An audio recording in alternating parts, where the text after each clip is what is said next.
ꯁꯥꯡꯗꯣꯛꯄ ꯃꯤꯌꯥꯝꯒꯤ ꯑꯄꯥꯝꯕꯒꯤ ꯃꯥꯌꯣꯛꯇꯅꯤ ꯌꯥꯕ ꯉꯝꯂꯣꯏ ꯐꯣꯛꯁ ꯀꯨꯀꯤ ꯃꯤꯂꯤꯇꯦꯟꯠꯁꯤꯡꯒ ꯈꯨꯌꯦꯛ ꯄꯤꯅꯗꯨꯅ ꯑꯃꯨꯛ ꯍꯟꯅ ꯆꯍꯤ ꯑꯃꯒ ꯁꯥꯡꯗꯣꯛꯈꯤꯕ ꯍꯥꯏꯕꯁꯤ ꯃꯅꯤꯄꯨꯔ ꯃꯤꯌꯥꯝꯒꯤ ꯑꯄꯥꯝꯕꯒꯤ ꯃꯥꯌꯣꯛꯇꯅꯤ ꯍꯥꯏꯅ federation of civil society organisation ꯐꯣꯛꯁ ꯃꯅꯤꯄꯨꯔꯅ ꯐꯣꯡꯗꯣꯔꯛꯂꯤ꯫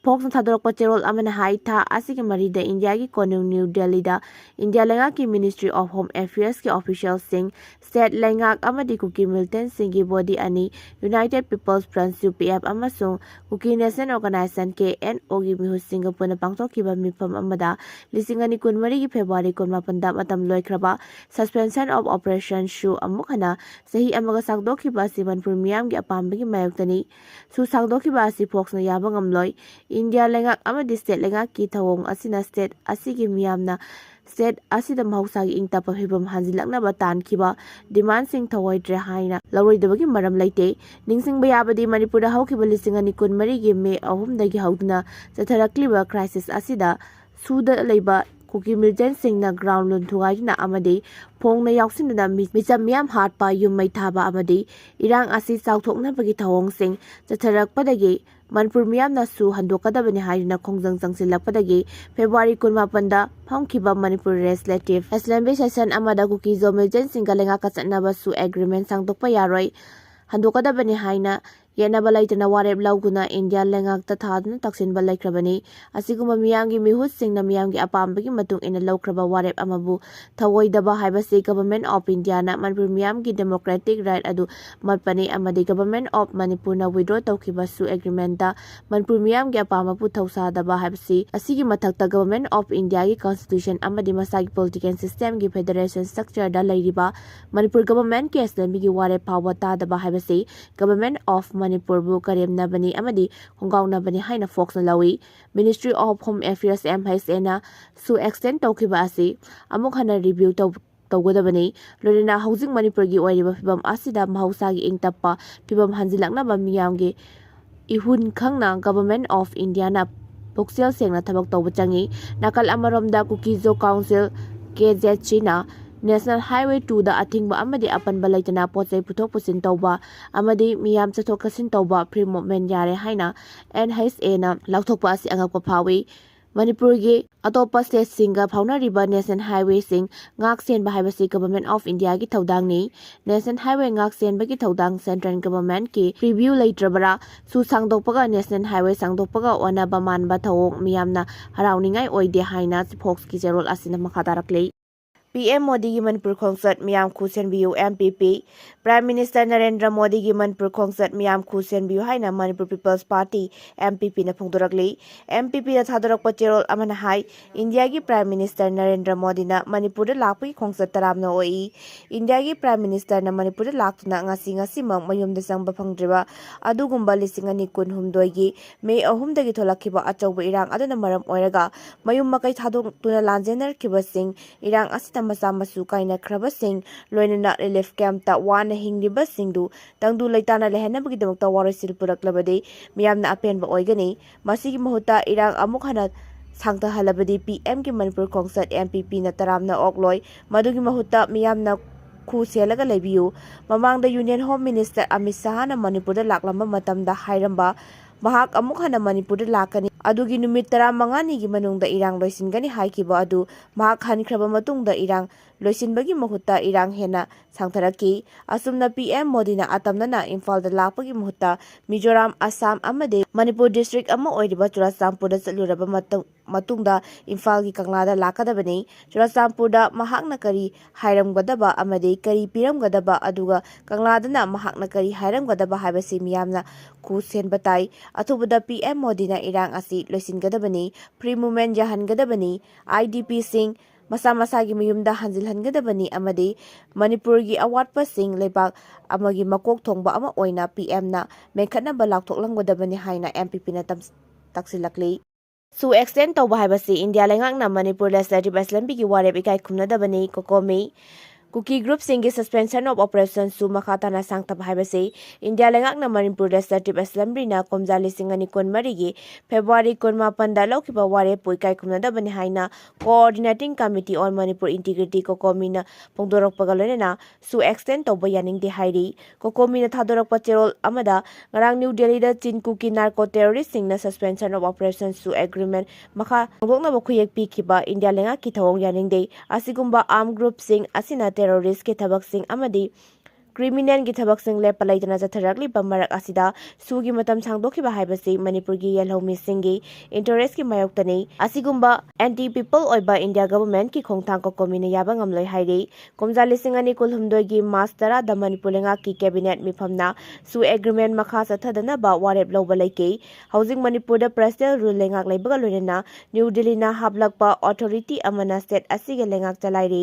adubu leidiba lengak asina Manipur miyamgi ihul khangna thabak tawdre su extend tawba haibase lamdam asigi yellow missing amadi Manipur gi miyamna khankiba mihutsing bukari su leitana khanbani cherol asina makha taraduna Kuki narco terrorist sing asibu arna yaba amagum recognize tawba thawong asina India government na lamdam asomda narco terrorism thengnanaba lawriba thawdang asida miyamna chingnaba poi kumja lisingani manga amasung lisingani nipanda susanaba hawkhiba asina Manipur miyamgi democratic oiba will gi mayokta narco terrorist sing asibu kakhatuna yokhatuna lakli asigumba group sing asibu yokhatpa India government ki thawong asimakna international community na narco terrorism thenganaba India government ki thorang da thajaba ngamlaroi haiba wafam su thamli kumja lisingani kunmari gi February kunmapanda Manipur Legislative Assembly na amata oina warep lauguna su chanadanaba Government of India da taksinke adubu su extend tawrakpa asina Manipur Legislative Assembly na amata oina laukiba warep adubu ikai khumnade haiba mayek sengna takle President rulengak asina Manipur miyamgi ayaba yaudana nakal ahongi wari sanabada saru yaba haibase democracy gi basic principle bu thawaidabani cherol asina taraduna lebak asigi citizen singna lebak asigi mafam punamakta maningtamna chatnabagi free movement hak lebak asigi constitution na piri adubu constitution na piri wafambu kari leitana armed narco terrorist group singnaga bargain tawna posak ama India government tang othorakli masimangna narco terrorist ki thausilda India government na maitei singbu government ta lanpha amagum thamle haiba takle hairi Chin Kuki narco terrorist sing basigumba minamba pact agreement amagi marumda matam supada khatuna thamnaba amadi makhoibu legitimize tawnaba India government na su extend tawbani haina logani maram masina ko komina suspension of operations su agreement extend tawbugi mayokta matam supada lepkani haina su serol asina makhatana phongdorakli demand phangri phawban hekam zom haugi mathou mangam pangthokloi Thadou INPI ASSAM Kuki su militant group sing KRA UKDA KLA gi cadre singna Thadou Literature Society Assam gi chairman hekam zom haubu tamthina hatkiba asigi achumba wild fangnanaba Thadou INPI Assam TIA Thadou Women Association Thadou Literature Society amadi Thadou Student Association gi maikaidagi India amadi Assam gi lenga kataliba demand sing phangdri phawba laikhitraba nekam zom haugi haksang aroiba mathou mangam pangthokloi hairi Thadou INPI Assam thadorakpa cherol amada halaikidraba nekam zomhaugi haksang phangma ngamlagasu mihat asigi achumba wild phangdro phawba peaceful oiba protest ama oina nekam zomhaugi aroiba mathou mangam pangthoktaba haina Thadou miyamna warep laure hairi mihat asigi matangda letter of demand sing yawba memorandum ama Assam gi chief minister KAC amasung NCSAC ki chief executive member sing India government ki union home secretary Assam ki chief secretary DGP ministry of Home Affairs ke advisor ani deputy commissioner sing Karbi Anglon amasung Dima Hasau ge SP sing depisin ke demand sing adude mihat asi National Investigation Agency NIA da sinaduna thigat halu Thadou ge identity bu protection tawgadabane India government ki ayaba yauna Assam government ki makhada Kuki Thadou memorandum of understanding ama khuyek pinagadabane KRA UKDA KLA ga sign tawnari basu laktokadabani Manipur da base tawba militant sing Assam dagi taktokhigadabani sensitive area gi mapana lairiba militant singi camp hongdokadabani crime da chenaba KRAU KDA KLA amasung Kuki National Assembly Assam gi losingba singfagadabani leikhidraba nekam zomhaw gi monung da matik zaba compensation pibaga loina ma ki khwaidagi naknaba miyoi ama bolenga ki thabak pigadabani Karbi Anglong da nekam zomhaw gi peace memorial ama sengwakadabani haribasini cherolasina makhata aduna Kuki Thadou ethnic class 1919 to 1993 gi matamdagi Kuki militant singna Thadou community gi mathakta hingsa gi thawong kya chathaduna lakli class adu nekam zomhaw gi pokminaba mayamba amasu Kuki militant singna hatkibani haibasu Thadou INPI ASSAM na phongdorakle Kuki militant singi miyot minai kaya asigi marakta Thadou community na ngasi PHAOBA truth justice amasung non violence haibasina thajaba thamduna lakle Maram asina Thadou INPI ASSAM amasung masiga chaminariba lopsing Assam gi Karbi Anglong da leiriba community singi marakta ingtappa amadi nungsi sanaba puraknaba Assam government amasung India government na khudakta thabak laukakadabani haina su taksilakle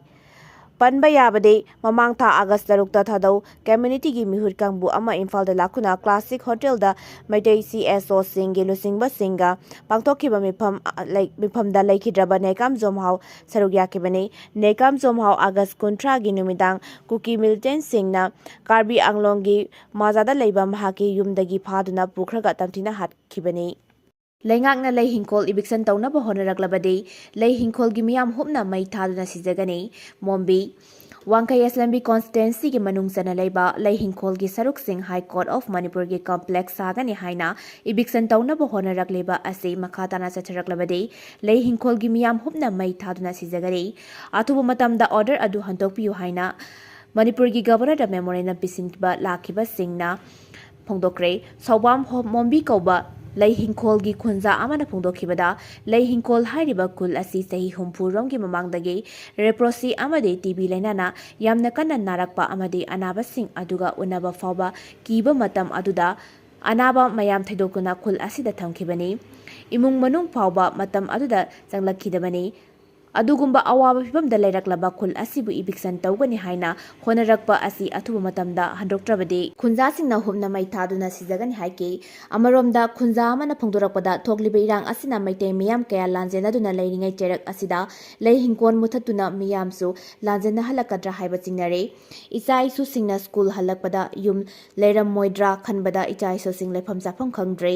masida sunatana wangkai AC gi manungda leiriba khul asida botha dabiyu haina lakliba candidate sing bot kakraba matungdadi uge haiba fauba phangkidre matam amada okram ibobina palinge matamdadi hanna fauba yengbiraktraba kul asibu awaba kaya mayok ngaduna semgot sagalakpada khara safare khana leiraklaba matam asida High Court of Manipur gi complex sagani haina eviction taunaba order tholakpa asi yaningde athuba matamda order handoktrabade kul asigi miyam hupna mai tharuna sijagani haike